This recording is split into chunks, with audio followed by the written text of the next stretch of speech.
નમસ્કાર, સ્વાગત છે તમારું સીએનબીસી બજારના ડિજિટલ પ્લેટફોર્મમાં. આજે આપણે ચર્ચા કરવાના છીએ T20 વર્લ્ડ કપમાં રમાનાર સેમિફાઇનલની, જેમાં પહેલો મેચ છે અફઘાનિસ્તાન અને આફ્રિકા વચ્ચે અને બીજો સેમિફાઇનલ રમાશે ભારત અને ઇંગ્લેન્ડ વચ્ચે. આપણે આજે ખાસ ચર્ચા કરશું. સ્પોર્ટ્સ પત્રકાર અધિરાજ જાડેજા આપણી સાથે જોડાયા છે. અધિરાજ, સ્વાગત છે સીએનબીસી બજારના પ્લેટફોર્મ પર. બીજો સેમિફાઇનલની ચર્ચા પહેલાં કરીએ, કારણ કે ભારત અને ઇંગ્લેન્ડ છે એ વધારે રસપ્રદ મેચ રહેશે, કારણ કે ખાસ કરીને ભારત અત્યાર સુધીમાં એક પણ મેચ અત્યારે આ વર્લ્ડ કપમાં નથી હાર્યું. શું ત્રીજો હાર્ડ બ્રેક નહીં થાય એવી પૂરેપૂરી શક્યતા છે? કારણ કે આપણે રોહિતની ટીમ પૂરેપૂરી ફોર્મમાં છે એવું લાગે છે અને એક વેલ બેલેન્સ ટીમ છે જે મેદાને ઉતરશે. જરૂરથી ત્રીજો હાર્ડબ્રેક નહીં જ થાય. એઝ એ ઇન્ડિયન તો નહીં થાય, પણ આપણે જો તાલમેલ જોઈએ, રેકોર્ડ જોઈએ, આંકડા જોઈએ, તો એમાં પણ આપણો હાથ જે છે થોડો ઘણો ઉપર છે ઇંગ્લેન્ડ કરતાં. બહુ નથી, પણ માઇનોર ઉપર છે. કારણ કે જે સ્ટેડિયમમાં રમવાનું છે એ સ્ટેડિયમમાં ભલે બંને સામસામે પહેલી વાર ટકરાવાના છે, પણ એ સ્ટેડિયમમાં ભારતનો રેકોર્ડ, એ સ્ટેડિયમમાં ભારત જે છે 3 મેચ રમ્યું છે, 2 જીત્યું છે, 1 હાર્યું. જ્યારે ઇંગ્લેન્ડ જે છે એ સ્ટેડિયમમાં અત્યાર સુધી 2 જ મેચ રમ્યું છે, એમાં જીત્યું નથી, 1 હાર્યું છે ને 1 નો રિઝલ્ટ છે. એટલે એ આંકડા વન ઓફ ધ આંકડામાંથી એક રેકોર્ડ જે છે એ ભારત તરફી છે. પ્લસ ભારત અત્યારે સારા ફોર્મમાં આવી રહ્યું છે. આપણે જેમ છેલ્લા શરૂઆતથી વાત કરી હતી, એ લાસ્ટ ઓસ્ટ્રેલિયા સામે જ્યારે મેચ હતી ત્યારે આપણે કીધું હતું કે ભાઈ શરૂઆત સારી તો અંત પણ સારી.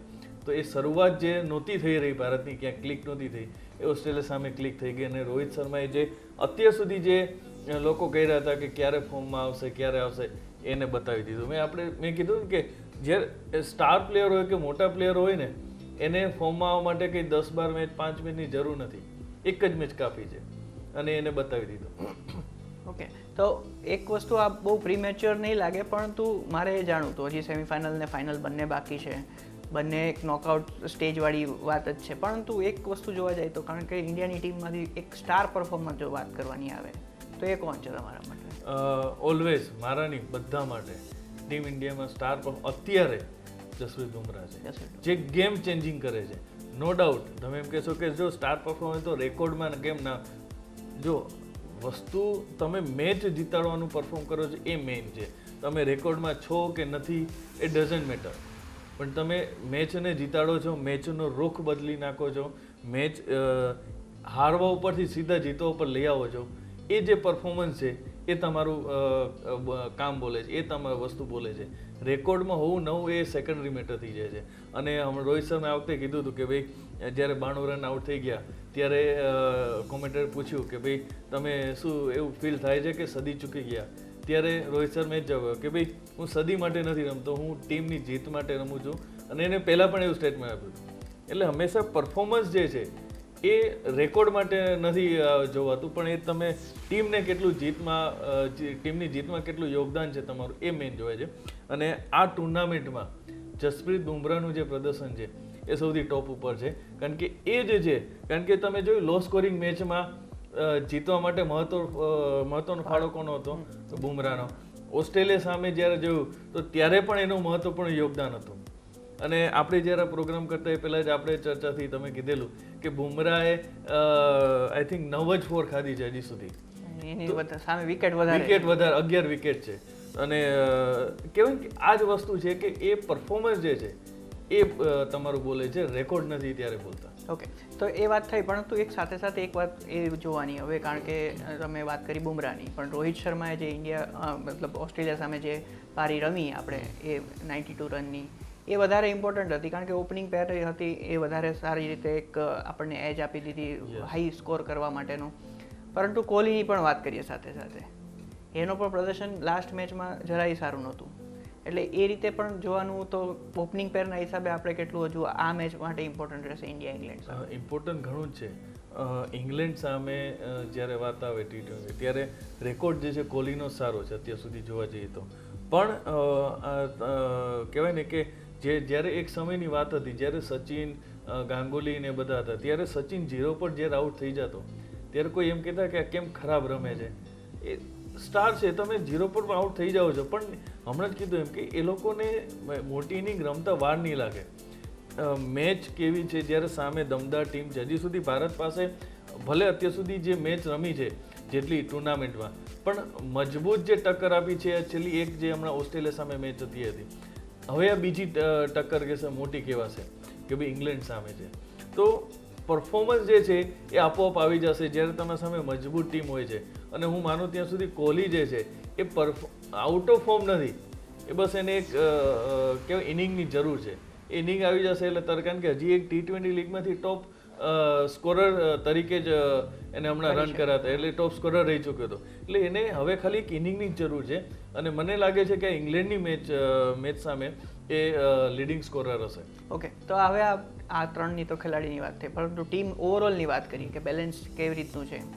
ઇન્ડિયાની ટીમ વેલ બેલેન્સ છે જ, કારણ કે આપણે એક પણ મેચ હજી સુધી હાર્યા નથી. એની સામે ઇંગ્લેન્ડ જોવા જઈએ તો હારીને માંડ પહોંચ્યું એવી સ્થિતિમાં છે. ડિફેન્ડિંગ ચેમ્પિયન છે, પરંતુ તે છતાં એટલી સારી રીતે ડિફેન્ડ પોતાની ટીમને અડ્યુસ કરી શક્યું, પણ હવે કઈ રીતે થાય આગળ એ જોવાનું રહીએ. 2022નું પુનરાવર્તન નહીં થાય એ પૂરેપૂરું ચોક્કસ તમારી ખાતરી છે? 100% ખાતરી છે. ઓલું કહેવાય ને કે ભારત જ્યારે અમે ઓપોનન્ટ છે ને, હંમેશા ઓપોનન્ટ એવી રીતના જતો કે આપણે લાસ્ટ મેચમાં શું તમને એક નાનકડું એક ગણિત બનાવ્યું છે, જનરલી ક્રિકેટ પ્રેમીઓ વધારે ફોલો કરતા હોય છે. જ્યારે સામે ગ્રીન કલરની ટીમ હોય એટલે કે પાકિસ્તાન કે, તો હંમેશા એને એક કટ્ટર વિરોધી માને છે. જ્યારે અંગ્રેજો સામે હોય એટલે કે આ વખતે અંગ્રેજો સામે છે, ઓસ્ટ્રેલિયા સામે તો એને કટ્ટર એક દુશ્મન તરીકે જોવે છે કે ભાઈ ઓસ્ટ્રેલિયા હંમેશા રાઇવલરી જે કહેવાય મજબૂત ટીમ છે. એવી રીતના ઇંગ્લેન્ડ જે છે હંમેશા એ રીતે ઇંગ્લેન્ડની અંગ્રેજો સામે છે અને આપણે એને પાડવાનું છે. એટલે હંમેશા ક્રિકેટ ફેન આ રીતે જ કેલ્ક્યુલેટ કરે છે અને મેદાનમાં જ્યારે આવે છે ત્યારે એક અલગ જ માહોલ હોય છે કે ભાઈ ત્યારે એ ગણિત નથી કહું, તમારે એ પરફોર્મન્સ જોવાનું છે. ત્યાં કયા ખેલાડી ફોર્મમાં છે, કયા ખેલાડી કેવું પ્રદર્શન કરશે ત્યારે એ જોવાનું હોય છે. અને ઇંગ્લેન્ડની તમે જે વાત કરી, ઇંગ્લેન્ડ નો ડાઉટ આપણે હળવામાં નહીં લઈએ, પણ એ બે ખેલાડીની વાત કરું, જેમ આપણામાં જસપ્રીત બુમરાહ છે એ સામે છે જોફ્રા આર્ચર. તમે જોજો આ ટુર્નામેન્ટમાં ઇંગ્લેન્ડે 2 મેચ હાર્યું છે, પણ જોફ્રા આર્ચરે દરેક મેચમાં વિકેટ લીધી છે. ખાલી એક જે છેલ્લી અમેરિકા સામે રમાઈ એમાં જ વિકેટ લેસ રહ્યા છે, બાકી દરેક મેચમાં એને વિકેટો લીધી છે. એટલે જોફ્રા આર્ચરને પણ આપણે હળવામાં નહીં લેવું પડે. જો જીતવું હશે જોફ્રા આર્ચરની જે 4 ઓવર છે, 24 બોલ છે, એને પાર કરવા પડશે. બેટિંગમાં નો ડાઉટ ફિલ સોલ્ટ છે જ, પણ એક મિડલ ઓર્ડરમાં એક એવો બેટ્સમેન છે આ ઇનિંગમાં કહી શકાય કે એને મિડલ ઓર્ડરનો ગેપ પૂરો કર્યો છે, હેરી બ્રુક. એ તમે જોજો, એ હેરી બ્રુક છે એ મિડલ ઓર્ડરમાં 30-40 એવરેજ રન એવરેજ મોટી ઇનિંગે રમી છે, આ 2-3 ઇનિંગ રમી છે, પણ એ મિડલ ઓર્ડરનો ગેપ પૂરો કરે છે. આપણી જે જો કહેવાય ને કે આ કમ્પેરિઝનમાં ભારત એક સ્ટેજ નીચું છે કે મિડલ ઓર્ડરમાં હજી સુધી એવી નોક નથી આવી. રવિન્દ્ર જાડેજા છે, પછી આપણા સિક્સર કિંગ જે કહી શકાય યંગ પ્લેયર શિવમ દુબે છે, એ લોકો પાસે રિષભ પંત હજી આપણને ફોર્મમાં છે. હા, સૂર્યકુમાર યાદવ છે. રિષભ પંત 3જા નંબરે આવે છે, પણ મિડલ ઓર્ડરમાં જે કહેવાય ને એક સારી કન્ટિન્યુટી જે કહેવાય ને કે 30-40 ની એવરેજ જે મળવી જોઈએ એ હજી નથી મળી. જો એ મળી જાય તો ટીમ પરફેક્ટ થઈ જાય. હાર્દિક પંડ્યા મિડલ ઓર્ડરમાં બહુ સારી રીતે આપણી પાસે જો 3જા નંબરે રિષભ પંત, પછી સીધો આવે છે હાર્દિક પંડ્યા, પછી નહીં, હા હાર્દિક પંડ્યા પછી એ બે ને બાદ કરતા વચ્ચે સૂર્યકુમાર યાદવ આવી જશે, એ પછી હાર્દિક. એ બે ને જો બાદ કરીએ તો આપણી પાસે કન્ટિન્યુટી જોવા જેવા પ્લેયરો નથી કે ચલો કે જેમ કે લાસ્ટ ટાઈમ રિષભ પંત એટલી મોટી ઇનિંગ ન રમી શક્યો, 1-2 ખોટા શોટ રમી ગયા અને આઉટ થઈ ગયો, તો આપણે એમ થાય કે ચલો શિવમ દુબે છે કે રવિન્દ્ર જાડેજા છે, આપણી પાસે સીધો અત્યારે તમે અત્યારની માઇન્ડસેટ જો રિષભ પંત આઉટ થઈ જાય તો આપણી પાસે આશા સીધી શું હશે, જેને પરફોર્મ કર્યું છે ને કે સીધો હાર્દિક પંડ્યા અને ત્યાર પછી અક્ષર પટેલ કે ચલો એ રન કરી દેશે, 40-50 રન કે જે ઉમેરી દેશે. સૂર્યકુમાર યાદવ એકવાર જે 50 ફટકારી ત્યાર પછી હજી ફોર્મમાં નથી આવ્યો. રવિન્દ્ર જાડેજા હજી કન્ટિન્યુ એ સતત ફેર એ બેટથી હોય કે બોલથી હોય. શિવમ દુબે લાસ્ટ મેચમાં એને કંઈક જે 30+ રન કર્યા હતા, એ ક્યાંક હોપ જન્માવી છે કે ના એ કંઈક મોટા શોટ રમી શકશે, પણ થ્રુઆઉટ ધ શરૂઆતથી અત્યાર સુધી એનું પરફોર્મન્સ જોવાનું. આપણે જે ટ્રસ્ટ બેસવો જોઈએ, જે ટ્રસ્ટથી BCCIને પસંદ કર્યો એને લીધો હતો ટીમમાં, એ ટ્રસ્ટ એને જન્માયો નથી કે ના આ કરી દેશે રન, એ મિડલ ઓર્ડરમાં ગેપ પૂરો કરી દેશે. ઓકે, ગુયાના સ્ટેડિયમની જો વાત કરી લઈએ, ત્યાંના કન્ડિશનના હિસાબે વિચારવાનું આવે, ખાસ કરીને સ્પિનર વધારે ચાલે છે એમ માનવામાં આવે છે. ઇંગ્લેન્ડ પાસે પણ બે સારા સ્પિનર છે, મોઇન અલી છે કે આદિલ છે કે લિવિંગસ્ટોન છે, એ ત્રણેય છે. આપણી પાસે પણ કુલદીપ યાદવ છે કે પછી રવિન્દ્ર જાડેજા, અક્ષર પટેલ, એ 3 છે. તો કઈ રીતના બેલેન્સ બેસે છે? આપણું તો 3-3 નું કોમ્બિનેશન છે, કઈ રીતના કામ કરશે આ સ્થિતિમાં?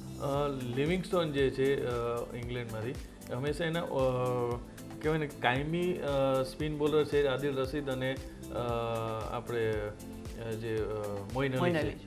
પણ લિવિંગસ્ટોન જે એ પાર્ટ ટાઈમ બોલર છે, એ લિવિંગસ્ટોનને એક કોઈક વાર ઉપયોગ કરે છે. આ વખતે આ ટુર્નામેન્ટમાં આઈ થિંક 1-2 વિકેટો લીધી છે, મને એક્ઝેક્ટ આંકડો યાદ નથી રહ્યો, પણ એક ફિલર તરીકે છે. ત્યારે આપણે ત્યાં કુલદીપ યાદવ, અક્ષર પટેલ અને રવિન્દ્ર જાડેજા એ ફિલર નથી, એ 3 ફૂલ ટાઈમ સ્પિનરો છે. નો ડાઉટ રવિન્દ્ર જાડેજાનો ઉપયોગ છે. એટલે આપણે જ્યારે છેલ્લી મેચ હતી ઓસ્ટ્રેલિયા સામે, તે રવિન્દ્ર જાડેજાની એક જ ઓવર આપી હતી, કારણ કે એની એક ઓવર ધોવાઈ ગઈ હતી, તો એને તક ઓછી આપી અને કુલદીપ યાદવ, અક્ષર પટેલ અને ઉપર જ વધારે ભાર આપ્યો હતો. પણ એનો મતલબ એમ નથી કે ફિલર છે, એ 3 ફૂલ ટાઈમ બોલરો છે, સ્પિનરો છે. તો આપણી પાસે સ્પિનરો તો છે જ, એવું નથી કે ફિલર તરીકે આપણે કોઈનો ઉપયોગ કરી છીએ. પણ હા, આપણી પાસે એને પહોંચી વળવા માટે આદિલ રશીદ, મોઇન અલી કેવું કહેવાય છે ને કે એક ફ્રેન્ડલી નેચર ફ્રેન્ડલી કહેવાય ને કે સંબંધો સારા છે, એ આપણી સાથે આઈપીએલમાં રમે છે. હિસાબે એનો બોલિંગ સ્ટાઇલ, બોલિંગ જે સ્ટ્રેટેજી છે એ ઇન્ડિયાને ખબર છે કે વધારે પડતું ધ્યાન જે મને બીક લાગે છે, મને ડાઉટ લાગે છે આદિલ રશીદથી. આદિલ રશીદ સામે કદાચ ટીમ ઇન્ડિયા જે છે ઘૂંટણે ન બેસી જાય અને મેચ જે છે તકલીફમાં મુકાય છે. બાકી મને જ લાગતું કે જોફ્રા આર્ચર અને આદિલ રશીદ સિવાય જો કોઈ બોલરો છે ભારતને તકલીફ પહોંચાડી શકે. તમે મોટાભાગે આમ કહેવા માંગો છો, ખાસ કરીને દર વખતે જે આપણે ચર્ચા કરીએ છીએ એમાં કે પહેલાં ટોસ જીતીએ તો આપણે ચેઝ જ કરવાનું. આમાં કેવું લાગે તમને? આમાં હું હજી કહું છું કે સેમ કહીશું કે ટોસ જીતીને પહેલાં બોલિંગ કરવી જોઈએ, કારણ કે આપણે કન્ડિશન ત્યાંની માહોલ જોઈએ. આપણી જે છે બીજી મેચ છે અને ગઈકાલે જ આવા ટાઈમે ગઈકાલે સાંજે આપણે ઇન્ડિયન ટાઈમ પ્રમાણે સાંજે વરસાદ પણ પડતો સારો, એટલે વરસાદને ધ્યાનમાં રાખીને ભારતે પહેલાં બોલિંગ કરવી જોઈએ, જેથી કરીને આપણે હાથ ઉપર રહે. અને બીજી વસ્તુ કે જે આપણે કે રિઝર્વ ડે છે એ આપણી પાસે નથી. આપણી પાસે માત્ર જો વરસાદ પડે તો 250 મિનિટ છે, જ્યારે પહેલી જે મેચ છે એની પાસે રિઝર્વ ડે છે અને આપણી પાસે રિઝર્વ ડે નથી. એટલે આપણે એ જોવા જઈએ તો આપણા માટે ટોસ જીતીને પહેલી બોલિંગ કરવી એ જ હિતાવહ છે અને એ લોકોને આપણે દાબમાં રાખી શકીએ છીએ. ઓકે, તો તમારા મતે પ્લેઇંગ 11માં કોઈ ફેરફારની જરૂર નથી અત્યારે? કદાચ જો હું માનું, લાસ્ટ ટાઈમ વાત કરતી એ રીતે થયું કે ભાઈ વિનિંગ કોમ્બિનેશન નહીં ચેન્જ કરે, જો ચેન્જ કરશે તો બોલિંગમાંથી થશે અને કદાચ હું માનું ત્યાં સુધી સિરાજ આવે, પણ એ એકદમ મારું રેર કેસ છે, જો થાય તો. બાકી વિનિંગ કોમ્બિનેશન ચેન્જ નહીં કરે. ઇવન ઇંગ્લેન્ડમાં પણ? હા, ઇંગ્લેન્ડમાં પણ કોઈ ચેન્જીસ થાય એવું લાગતું મને નથી લાગતું. ઓકે, તો આ વાતને આપણે અત્યારે તો આરામ આપીએ, કારણ કે અત્યારે એક વસ્તુ મેઇન છે કે ઇન્ડિયા ટીમ માટે એક વેલ બેલેન્સ છે, સ્ટ્રોંગ એક બોલિંગ લાઇનઅપ છે, સ્ટ્રોંગ બેટિંગ લાઇનઅપ છે. એટલે આપણે જોવાનું એ જ છે કે આપણે હવે કઈ રીતે ઇંગ્લેન્ડને ઉપર પ્રેશર બનાવી શકીએ છીએ. આ રજૂઆતમાં આટલું જ. નમસ્કાર.